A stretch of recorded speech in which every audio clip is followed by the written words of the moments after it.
Welcome to The Other Side of 40, where we talk to women and help them live a guilt-free life. Today, I have Kim Dixon. She is a longtime friend of mine. She is mother to two beautiful girls and a wife to a wonderful husband. She is also a minister.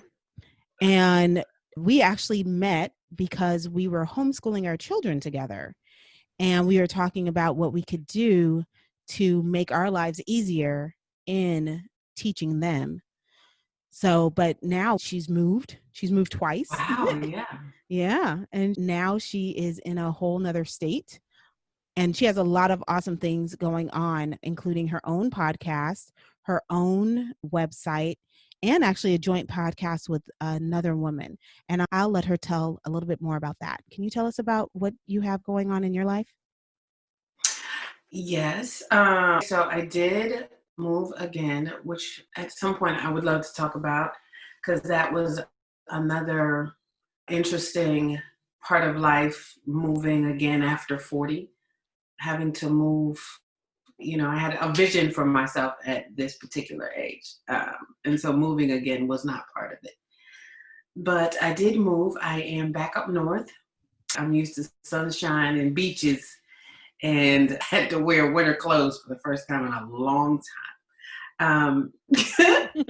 And so I'm still adjusting to that. But I do on Facebook have a page, a High Rises of Wisdom page, where I do lots of live casts, and they are Bible study based, I guess. And I got bored very quickly. The way that my brain works, it has to keep busy, and so digging is something that I do well. And so I began to dig and found out that what I have been taught about the way that God speaks through the Bible is limited. And so thus it limits the application to my life. And so there are just some things that I do. I process live, like I'll do something and then I'll talk through it live. Like, we get to process together, and people ask questions, and, you're allowed to jump in or call in or anything like that.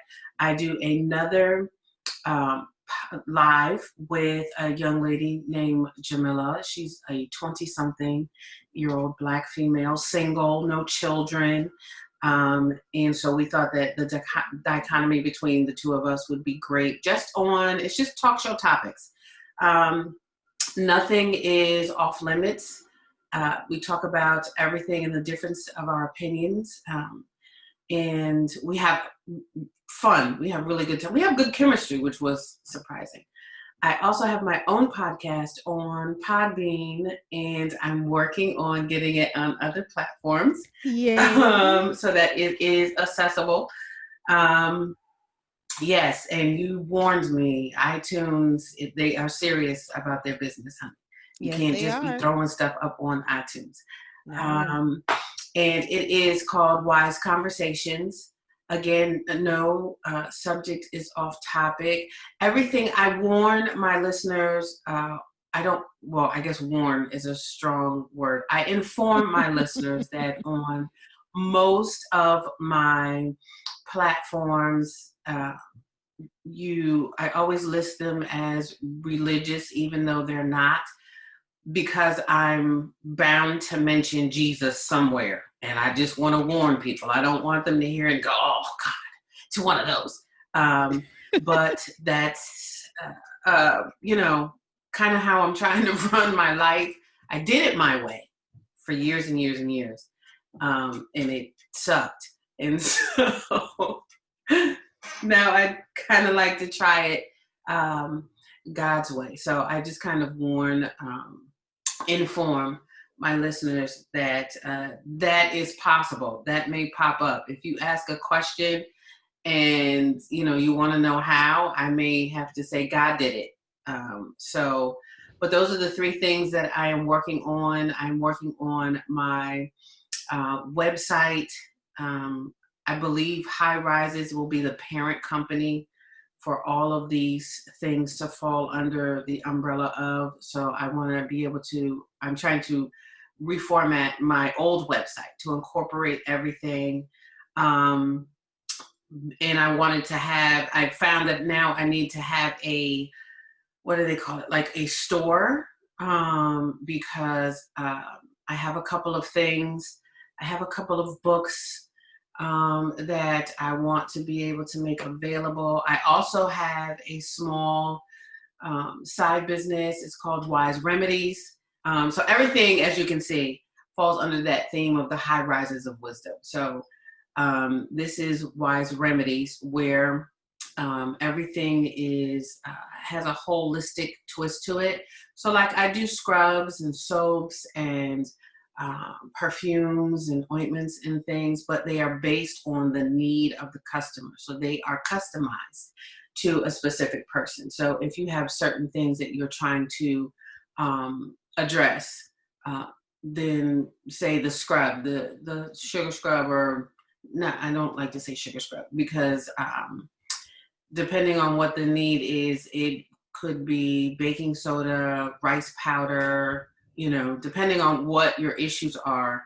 I customize scrubs and oils and teas. In the last few years, I got into studying herbs, which of course led to essential oils, and trying to change my lifestyle. I found that a lot of the chemicals and the stuff that I've been using have been crazy on my body. And then since the radiation and chemo, I can't use a lot of that stuff anymore. Oh, that makes My sense. immune system is not having it.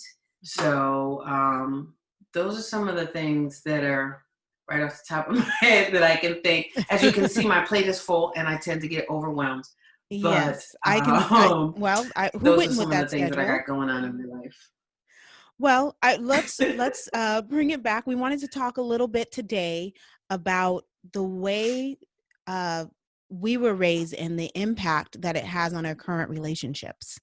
So Kim and I spoke over the weekend, and one thing we realized or discussed, it wouldn't be realized because we knew it before we spoke, was that Mm-hmm.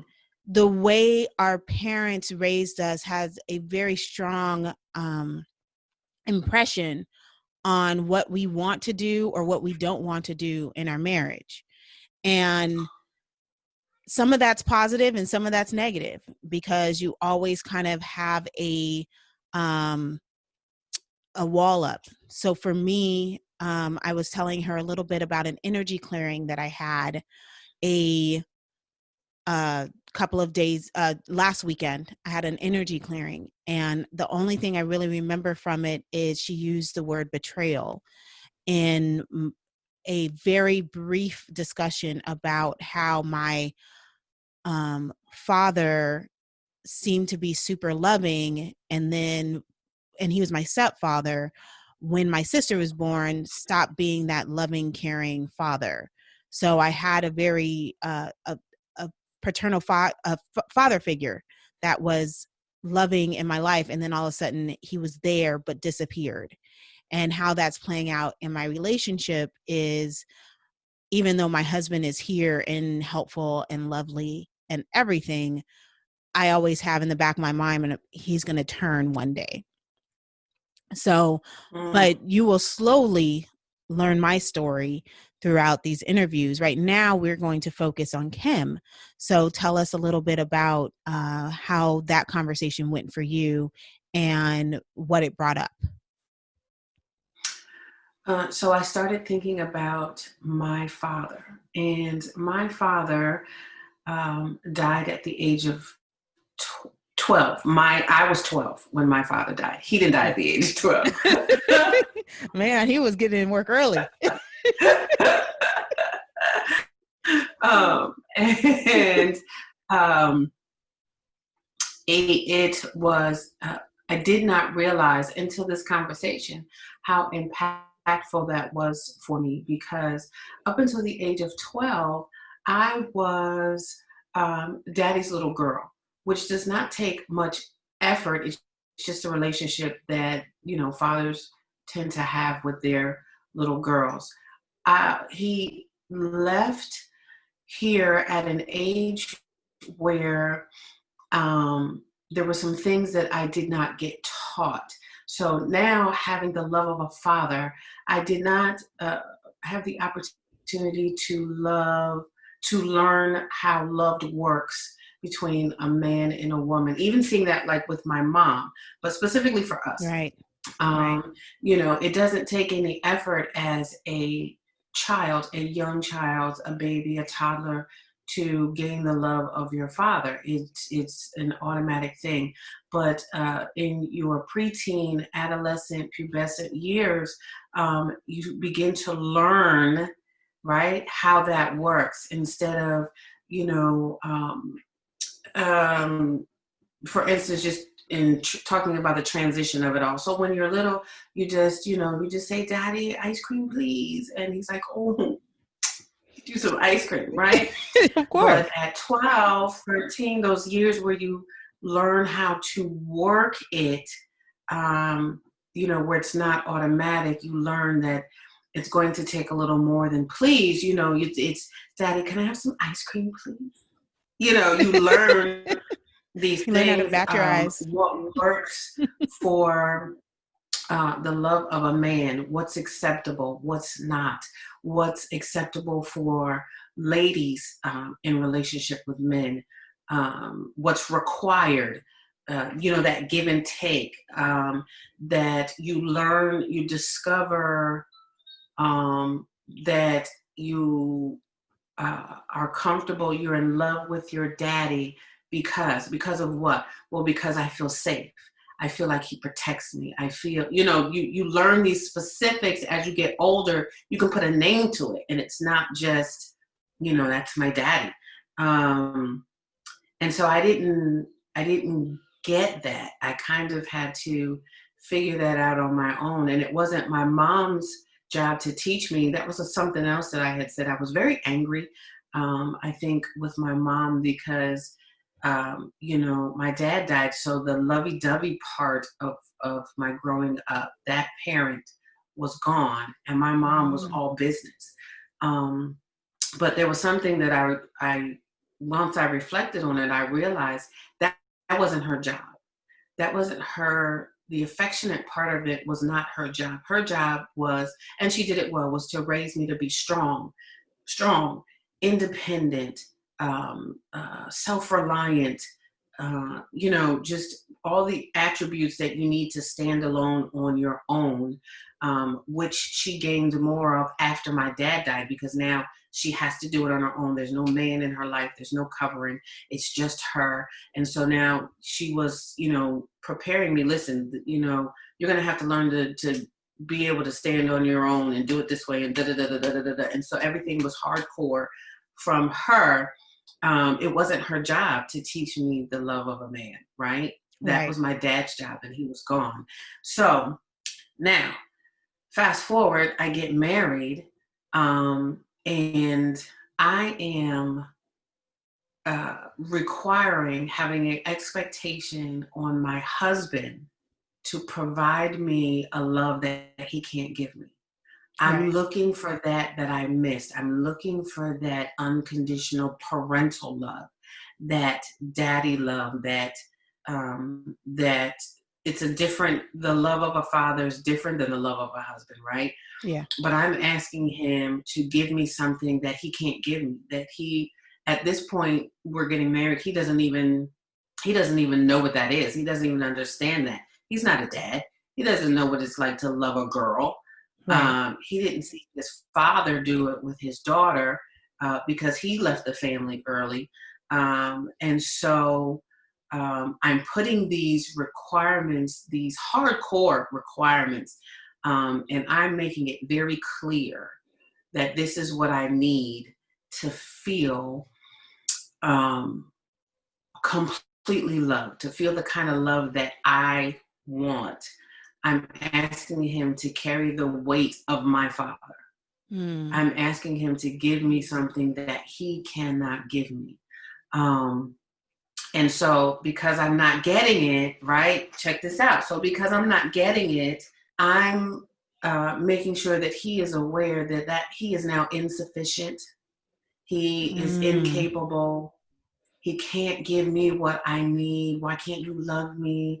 I'm loving you. Why can't you reciprocate? I'm trying to show you, and all of these things. And so I had this epiphany that, geez, suppose I'm putting all this pressure on this man, and I'm making it very clear that he cannot hold the weight. And in his head, he's going, well, this is never going to work. This is never going to last. Eventually, Right. I'm not going to be enough. She's out of my league. High maintenance. I can't maintain. Eventually, she's going to walk away. So when that happens, let me make sure that I have this plan B set up. Let me Mm. make sure that I've got something to fall Yeah. So on. he feels you pushing him away. And so he's like, one day she's going to be Yes. done and I don't want to be out on the street. So I need to prep some other Yes. stuff.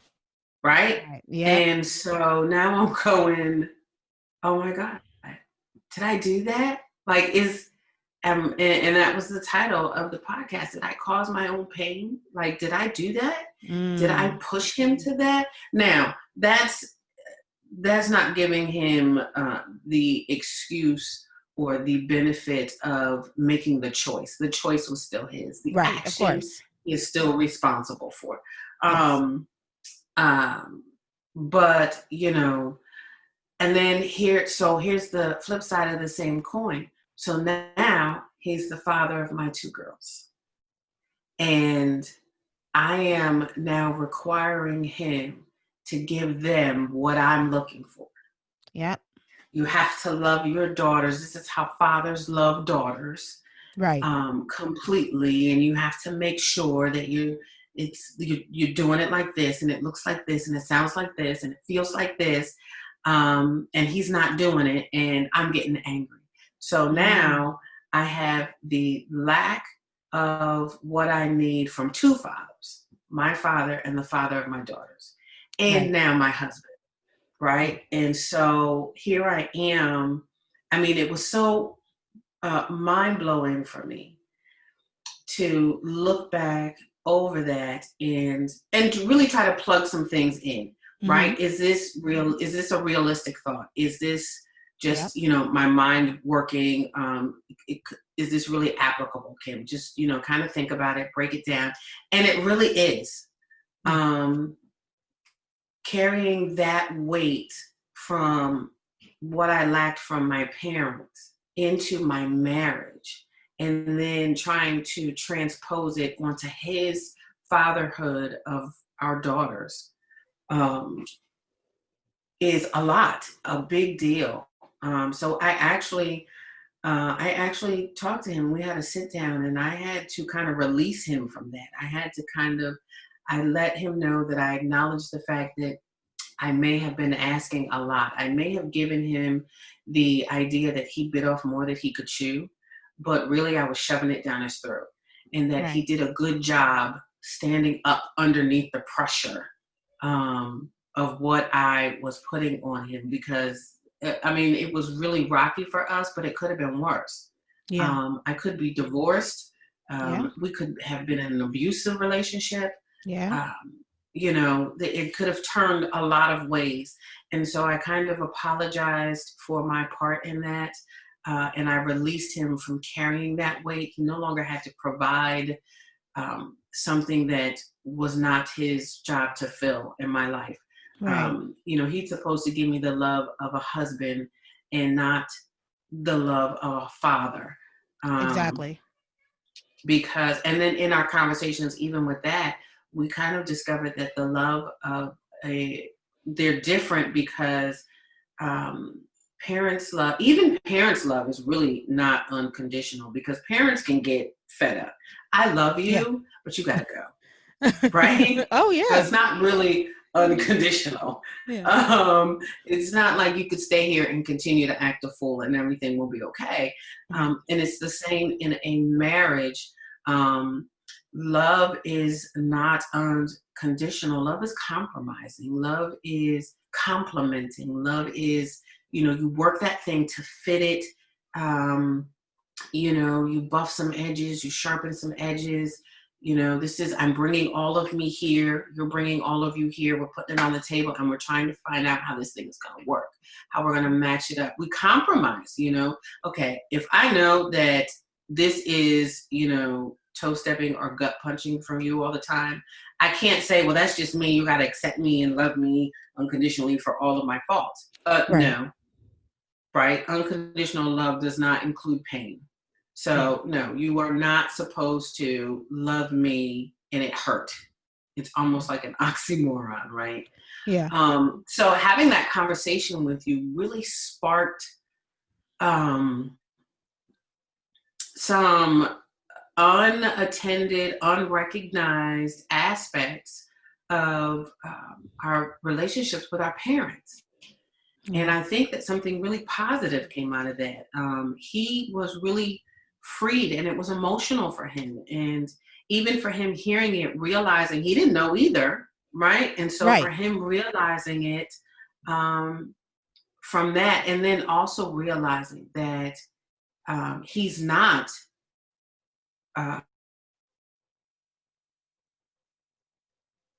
maybe she's crazy and I'm a great mother and I'm a great husband. Or maybe she's right and I'm not. Hold on real quick. Can you repeat like the last few seconds? Because it cut out. Okay. I did? Yeah. Okay. Sorry. Oh. Okay. So having that conversation freed him up quite a bit. It was really emotional. And it helped him to sit and think about some stuff too. Because he went through waves of, well, maybe I am a really good husband and a really good father, and she's crazy. Right. To, well, maybe I really do suck as a husband and I do suck as a father. And she's not crazy, she's right. But he was able to find some middle ground, because in his own reflection, with his father leaving when he was a boy and his sister being the older child, he didn't get to see how a father nurtured a daughter, because he left. And he nurtured his other family, his other daughter, spectacularly, but because it was his other family, there was animosity, and so he didn't look at it. He was angry with it. And which means that he didn't get to see how to be a husband, how to be a man, how to be a father. He had to figure all of that out on his own. And when you are self-taught, you do what you like. Yeah. You don't do what you don't, right? You don't do what you need to do. You do what's easy, and you do what seems right for you at the time, and makes you feel better, not particularly what is better for the situation at hand. Right. And it fluctuates. You never create a foundation, and if you do, it's something that you use across the board. It's so generic, because you have that option of flowing the way that you want to flow. And so, even he was able to do some self-discovery. And I think it actually has put us on new ground. Like, we're on a new trajectory in our relationship. So that's why I say having conversations, being transparent, and being unafraid, creating safe zones. I'm all about safe places and safe spaces. For people to be able to be who they are, so that you can hear it out loud, you can see it, right? Yeah. If I hadn't had that conversation with you, I probably could have gone the rest of my life without ever looking at that. Yeah, and for me, it was just being open to allowing someone else to speak into me. The energy clearing was about really her listening to me, ingesting the information, and then giving me her interpretation of it. But the benefit of having her interpretation is it's not my interpretation. Mm-hmm. And it was good to have someone from the outside look in, because I have a lot of issues with my stepfather, but one I never thought about was a betrayal. And that hit hard for me because it was a sudden turn in our relationship. It was a very happy one, and then it was not a very happy one. And it was almost overnight. And so when she said that, it was like, oh, because I'm trying to fix this other problem over here and I'm working diligently on what I think it is. And things aren't getting better. I still have anger and hostility, and I had a conversation myself with my husband after this happened, and I went to him and I said, you know what, I'm sorry, for kind of in the same way, I'm sorry for putting all this on you. And he, reassured me that he's not going anywhere. And I had to let him know, unfortunately, that doesn't mean anything. I know he wanted to mean something, but because my stepfather never went anywhere. I mean, if my mom didn't divorce him, they'd be married to this day. Well, he passed away until his death. They That doesn't mean anything to say I'm not going anywhere, because the going that my stepfather had was not physical. It was emotional. So recognizing that it was an emotional leaving, an emotional departure, was very eye-opening, because I was like, oh my gosh, how I felt as a 12-year-old little girl is that he no longer loved me. After talking, well, I think he did. I think he also did not know how to love after that. Like, I don't think he did. He was the baby of the family. His dad was out doing his own thing. And he liked little children. Like, he could play with them and have fun and all that stuff. But when they got to a certain age, there was kind of a hands off, like, you do you type of attitude. And all of that just happened to coincide at the same time. But at 12, you don't understand that. At 20, you don't even understand that. Right. And so when the energy clear just came out and said that one word, it just like hit me so hard. I cried for like 2 hours, and I needed it though. Wow. I put on, then I went for a run. I put on some sunglasses, put on a hat because my eyes looked a mess, and then went for a run, just to kind of get the fresh air and kind of breathe that new life in. So it's very important to kind of think about how our relationships with our parents form the relationships that we're having now, and especially if it's a troublesome one. Because if we are having troubles and stumbling with our partners or our family members, what part of that is actually from something that happened a long time ago that's just kind of ingrained in us today? But that's it for today. Thank you so much, Kim, for coming on. I will put her. Thank you for having me. Can you give us your social media links, or the names of your pages that people can follow you on? Yes, on Facebook, my main page, I go under Kimberly Dixon as myself. I have also managed pages for the High Rises of Wisdom. And you can find that right through my main page. Also, I always have links for that. I have a shared live Facebook with Miss Jamila. It's called Bits and Pieces. That is also available on Facebook under the same name, or you can find that right from my main page. The podcast on Podbean, and I believe it's on Spotify, and I'm working to get it onto iTunes and Apple, is Wise Conversations. The owner name for Wise Conversations, I think, is just Wise Enough, but it's also, the email address is the High Rises of Wisdom. So everything, if you just find the High Rises of Wisdom, you'll find all everything. Those other links. Okay. And they're all I have them all together on Facebook. So if you just go to Facebook, you'll be able to find all of those. Awesome. Thank you so much for doing my first interview. This was really fun and really exciting.